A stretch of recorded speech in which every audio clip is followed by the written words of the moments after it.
D న్యూస్కు స్వాగతం. ఈరోజు వార్తల్లోని ముఖ్య అంశాలు. కనిగిరి నియోజకవర్గంలో పారిశ్రామిక అభివృద్ధి ద్వారా ఉపాధి అవకాశాలు కల్పించడం లక్ష్యంగా పనిచేస్తున్నామని కనిగిరి శాసనసభ్యులు డాక్టర్ ముక్కు ఉగ్రనరసింహారెడ్డి అన్నారు.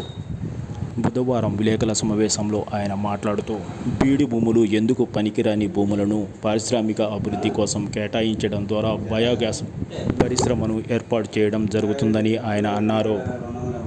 ఈ ప్రాంతంలో వలసలు నివారించేందుకు మంత్రి నారా లోకేష్ సహకారంతో పారిశ్రామిక అభివృద్ధికి చర్యలు తీసుకుంటున్నామని ఉగ్రనరసింహారెడ్డి అన్నారు. నిరుద్యోగ యువకులకు 5,000 మందికి ఉపాధి కల్పించడం జరుగుతుందన్నారు. ప్రత్యక్షంగాను పరోక్షంగాను మరో 5,000 మందికి ఉపాధి కల్పన జరుగుతుందన్నారు. ఏప్రిల్ 2వ తేదీన శంకుస్థాపన కార్యక్రమం నారా లోకేష్ సమక్షంలో జరుగుతుందని ఆయన అన్నారు. అన్ని ఏర్పాట్లను చేయడం జరిగిందని ఉగ్రనరసింహారెడ్డి తెలిపారు. కనిగిరి నియోజకవర్గంలో వలసల నివారణే లక్ష్యంగా పనిచేయడం జరుగుతుందని ఉగ్రనరసింహారెడ్డి తెలిపారు.